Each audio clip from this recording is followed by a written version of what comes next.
Hello guys, welcome to Caesar's Teasers and in today's episode, Diane Keaton. Johnny? Carson? Absolutely. Was That's that right. fun? Did you have fun with that guy? Yes. You did. Yes.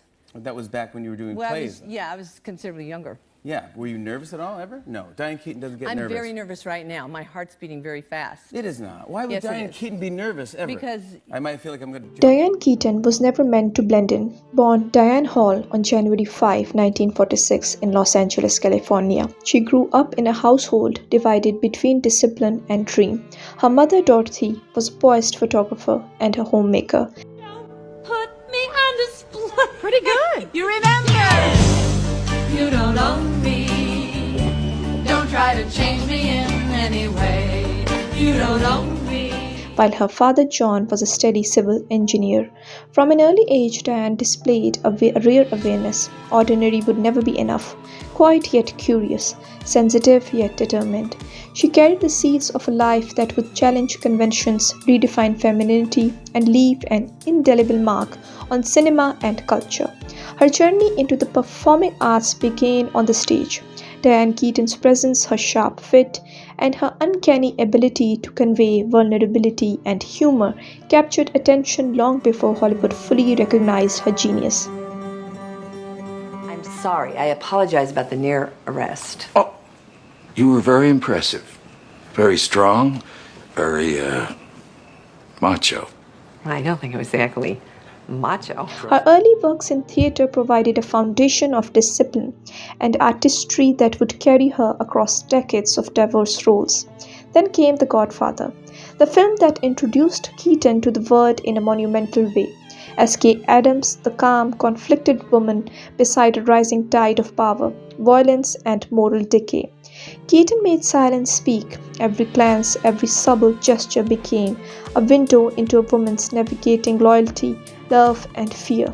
Her performance was understated yet unforgettable. Everything changed with Annie Hall. The 1977 film did more than make Diane Keaton a star. It made her a cultural phenomenon. Seems like old times having you to walk with. Seems Her offbeat humor, intellectual independence, and androgynous fashion sense challenged Hollywood's traditional ideas of femininity. Baggy trousers, vests, ties, and hats, Keaton turned personal insecurity into fearless style. The Academy Award she won felt inevitable, but it was her honesty and courage in portraying complex human emotions that truly lingered. With Annie Hall, she did not merely act, she reshaped the cultural landscape. Keaton's career was marked by fearless versatility. She moved effortlessly from drama to comedy, from heartbreak to laughter, from Woody Allen's neurotic cerebral words to warm human stories of love, loss, and second chances. Films like Reds, Marvin's Room, Something's Gotta Give, and The Family Stone proved that her range was not an act, it was instinct, institution, and brilliance incarnate. Yet beyond the screen, Keaton lived a life defined by independence and integrity. She never married, choosing autonomy over societal expectations, yet she never lacked for love. Her romantic life intertwined with some of Hollywood's most celebrated figures, beginning with Woody Allen. Their relationship began during the 1969 Broadway production of Play It Again Sam, sparked by humor, intellect, and shared creativity. Through brief and informal by the time of the film's 1972 release, their bond endured through collaborations on 8 films and a lifelong friendship. Keaton later said, "He is so hilarious that I just adored him. I really did." She also shared a passionate on-again romance with her Godfather co-star Al Pacino. Their relationship ended after The Godfather Part 3, but Keaton's reflection revealed both admiration and deep affection. "I was mad for him, charming, hilarious, a non-stop talker. There was an aspect of him that was like a lost orphan, like this kind of crazy idiot savant. And oh, gorgeous." After her death in 2025, Pacino wrote for her, "Diane was my partner, my friend, someone who brought me happiness. Though over 30 years had passed since we were together, the memories remain vivid. she could fly, and in my heart she always will. Diane also dated Warren Beatty while co-starring in Red's 1981, admiring his complexity and charm. Though the relationship ended due to production difficulties, the bond remained cordial. Later in life, she embraced motherhood with profound intentionality, adopting a daughter in 1996 and a son in 2001. Motherhood has completely changed me, she said. It's just about the most humbling experience that I have ever had, she reflected. Her personal beliefs were as thoughtful and nuanced as her career. Raised in a religious household, Keaton produced the 1987 documentary Heaven out of a lifelong fascination with spirituality.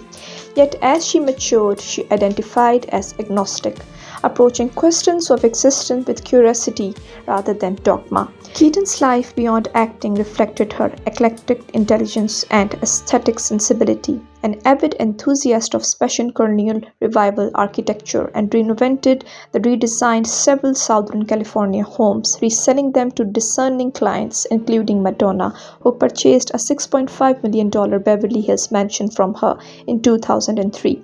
She was a devoted vegetarian from the mid-1990s and passionately opposed plastic surgery, believing that authenticity was paramount. Photography remained a lifelong pursuit. Keaton curated vast collections of images from vintage paparazzi shoots to clown paintings and published several collections showcasing both her taste and her eye for eccentricity. She edited works including photographies of Ron Galella and anthologies of California's Spanish colonial homes, leaving behind a visual legacy as rich and personal as her filmography.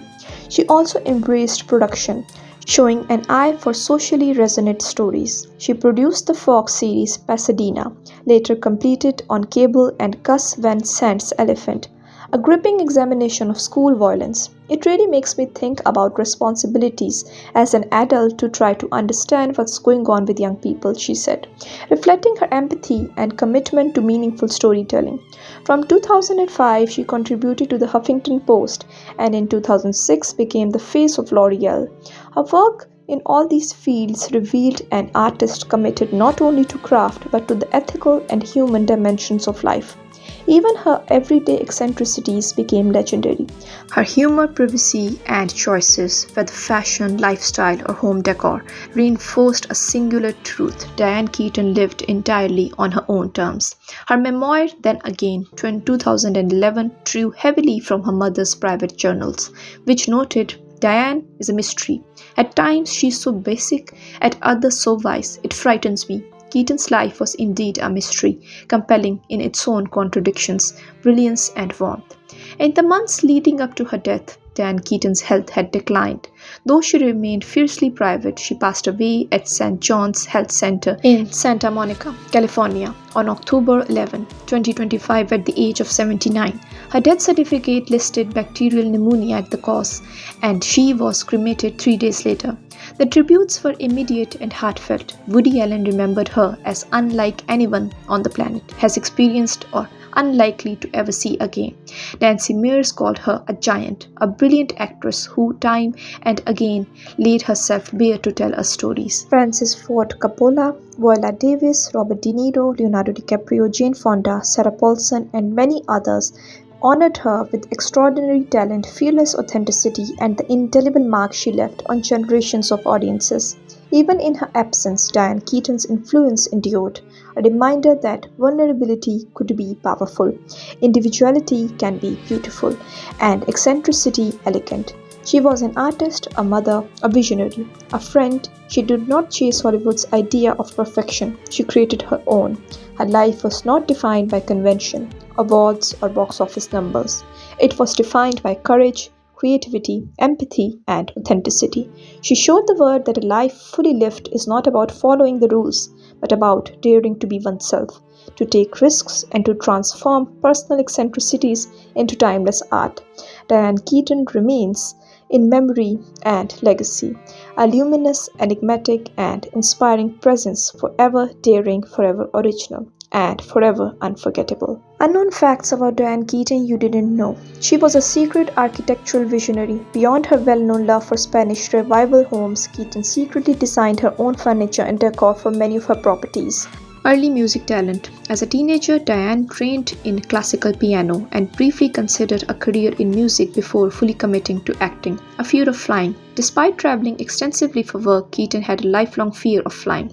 She often took long train journeys to drove cross-country when schedules allowed, turning travel itself into a reflective, contemplative experience. Unusual role preparation. For Annie Hall, Keaton reportedly spent hours observing New York street life, noting the quirks, gestures, and rhythms of everyday people. Hidden literary passion. Keaton secretly maintained a personal library of thousands of books, many signed first editions across genres from philosophy to poetry. She read voraciously and often gifted rare volumes to friends and collaborators. Collector of oddities. She had a lifelong fascination with unusual objects and curiosities. From antique typewriters to obscure vintage cameras, her collection reflected both her meticulous eye and playful sense of wonder. Inspiration to fashion icons. While her fashion sense is widely celebrated, few realize she personally influenced other major designers and actors. She avoided award ceremonies and public events whenever possible. To watch more amazing Hollywood tributes, don't forget to stay tuned, like, share, subscribe, and keep watching Caesar's Teasers. And don't forget to hit the bell icon.